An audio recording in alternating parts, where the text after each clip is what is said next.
My name is Britt Jackson, Executive Director at Shallow Blackout Prevention, where our mission is to raise awareness about the dangers of prolonged underwater breath holding that can result in incidences and fatalities due to shallow water blackouts. It's an exciting day here. We are premiering a much anticipated video public service announcement featuring a shallow water blackout survivor, Chandler Watson, and the highly decorated swimming champion, Michael Phelps. In honor of the occasion, we are glad to be joined by Coach Bowman. Coach Bob Bowman, you may know Coach Bowman as the man behind Michael Phelps and several other champion swimmers, and he was the coach of the 2016 USA Men's Olympic Swim Team and the current head coach of the Arizona State Swim and Diving teams. Coach Bowman, thank you so much for joining us today. Your presence and support of our organization gives credence to the importance of raising awareness of the dangers of prolonged underwater breath holding. And you have trained and coached the most elite swimmers in the world record holders. I'd like to start by asking you why raising awareness about this phenomenon is important to you. Well, thank you, number one, for having me and for sharing this very important message. I got involved with shallow water blackout about a decade ago when a young swimmer on our club program in Baltimore lost his life to shallow water blackout. And at the time, we didn't know anything about it. We'd never heard the term, really. Maybe if I had, I didn't understand what it meant. But that clearly brought into focus that we needed to learn about it, understand it, and help other people prevent it. So it's something very personal with me and something that we all care about very much. So can you tell me what guidelines do you set for your swimmers after this incident happened at your swim club? What changed so that everyone can train safely and avoid underwater blackouts? And we're not just talking about the average swimmer, we're talking about the world famous swimmers that you train. How do you keep them safe?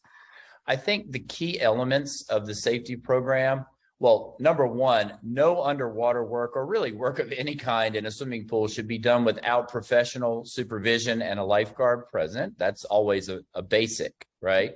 So I think some of the times you run into problems with people out in public pool, lakes, and there's not supervision. Always have supervision. If you're doing anything in the water, be with a buddy, all those kind of things. Right. Number two is we don't do prolonged underwater work. We don't do 50 meters underwater or prolonged breath holding. And we certainly don't set up a situation where they're hyperventilating before they would go underwater, which is one of the key elements of shallow water blackout. So we keep our distances of underwater work short. And this is even with well-trained people. And you can get everything you need from a training standpoint by giving sufficient rest between the underwater repeats and by keeping the distances and number of repeats moderate, under control.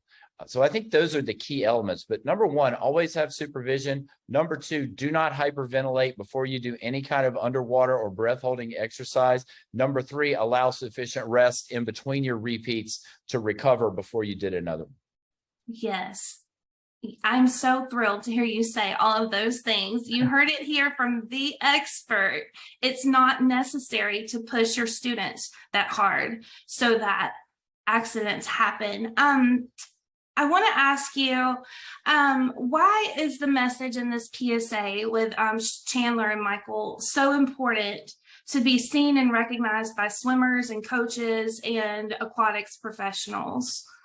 This message is so important because shallow water blackout, when it occurs, has a very low percentage of survival rate, right? Right. So after it gets to a point where it occurs, the odds are very great that someone's going to die from it. Right. The great part about shallow water blackout message that we're putting out right now, it's 100% preventable. We can prevent it in every case if people know about it and understand it. And that's why I'm excited for this PSA.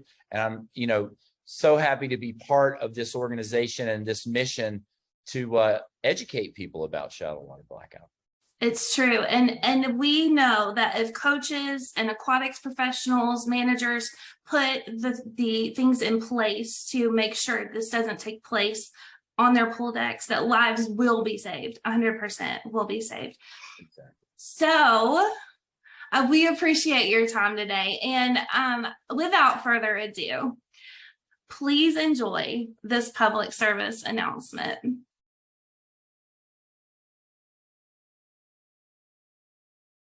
Hi, I'm Michael Phelps, and it's no secret how much time I've spent in the water.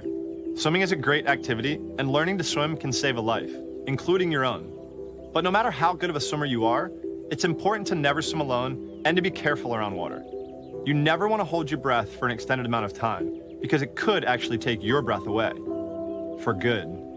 The number of people that have lost their lives from a shallow water blackout, which is fainting underwater, is rising. Never swim alone, and don't hold your breath.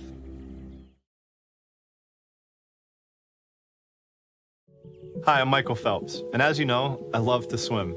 Swimming is a life-saving skill, but it's important to be careful around water, even if you're a great swimmer. Never swim alone and never hold your breath for an extended amount of time. Doing so can cause you to faint. It's what happened to my friend Chandler. I was actually pronounced dead in shallow water after taking an underwater swim challenge in a pool.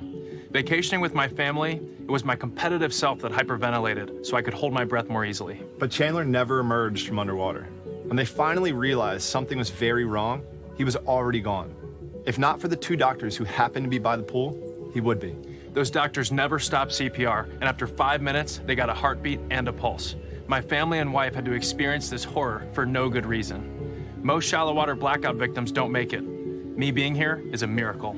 Shallow water blackout is 94% lethal and 100% preventable. So please don't hold your breath for extended amounts of time.